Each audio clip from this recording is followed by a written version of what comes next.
Welcome back, my fellow hobbits, and happy Hobbit Day.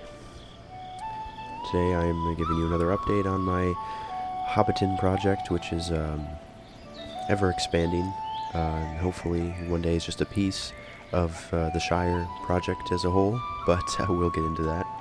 A year ago, I updated you in this world on Hobbit Day, and man, what a stark difference that there is between the world then and now.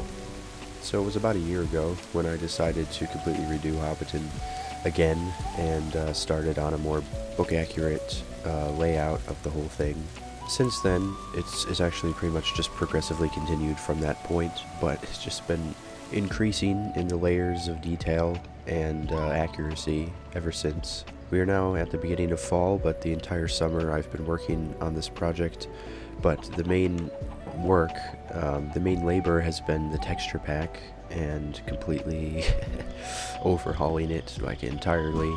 So the biggest difference between now and a year ago is just the complete change in the look of everything. Another huge change which I made, which has been a huge change, is I decided to go modded because I've built Hobbiton like 3 times now and I'm just never happy with it, and I was like, okay, if I'm going to take this to the next level, I have to go modded because I'm just never happy with the amount of detail I can get here. So why not just, if I'm going to just keep going, I might as well just keep going. So I've gone modded.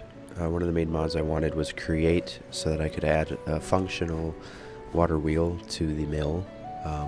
And then I wanted Farmer's Delight for more crops and flowers, and then it's just been an absolute rabbit hole of adding more and more mods to satisfy my desires. And another stumbling block I've had is the creation of the land is so burdensome and requires so much dirt. I just was so stuck with it. But create allows me to actually make quite a simple dirt farm in comparison to like default Minecraft dirt farms, which of course I did not make myself, but I brought in my trusty good friend Pirate 2000, or Noah, who's been building me farms and storage systems, and he came in and built me a dirt farm, which has been game-changing once again, as most changes and most things he's done for me have been.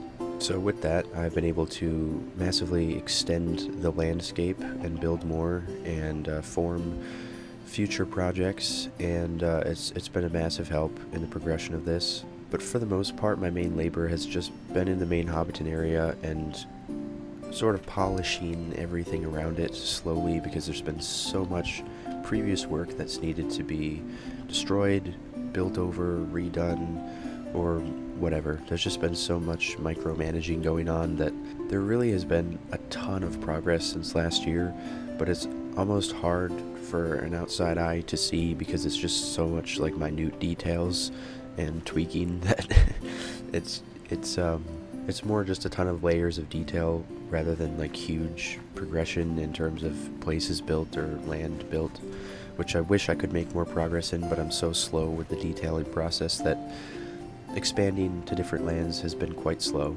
But I actually have made some substantial progress lately in doing so.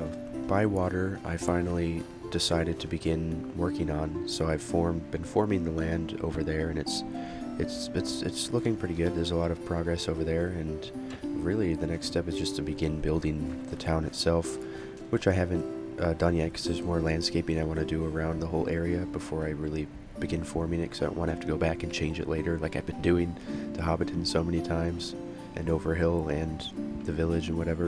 And I wanted to make this update video before I made another huge step, which is my decision to use World Painter to keep expanding this project, because ultimately I don't have the time or the means to create the entire Shire by hand in survival mode. I mean, that's just kind of insane if I was trying to do that. So I realized beyond Hobbiton and Bywater, it really is not realistic for me to go much further by hand unless I bring in like World Painter or something to continue the landscapes that I can't just build myself. I've really been trying to like utilize Minecraft's default generation to sort of continue on the land, but it just doesn't, there's just no way around the oceans and all the different biomes. The only solution is for me to bring in World Painter if I ever want to continue onto different Shire villages and whatnot. My main goal, though it is unrealistic, is to be able to build all the way to Buckland and the Brandywine River and the Marish, and you know, build the Shire all the way over to those areas, which is really something I want to do, but I have no idea if I'll ever be able to get there. But World Painter will be a huge step in that direction. Closer to Hobbiton, though, I am going to build Tuckborough, and I'm going to try to build the Green Hill country, which is, you know, just to the south of Hobbiton. So there is some realistic goals in sight here that hopefully will happen in the future if I am granted enough time and energy. But the steps of going modded and using World Painter and all these things are going to grant me so much more freedom and so much less frustration, and I'm very happy for what I've been able to accomplish in survival mode thus far, but it's just completely unrealistic to continue on in only survival, so that's where we're at. As you can see, I've added a lot of elements, textures, and features from Conquest Reforged. I wish I could use Conquest Reforged, but I can't really at this point. It would be kind of ridiculous for me to try to switch to it. So there's certain elements I really have longed for from it, mainly because of Artecraft. And this is basically, you know, the point that I've gotten to where I think I'm pretty happy with my own version of it without just blatantly copying too much of anything else. So I'm really happy with all the interior details I've been able to add, and I'm really excited to keep making more stuff, keep detailing interiors and making new villages and everything. It's just really exciting stuff, and I'm really happy with where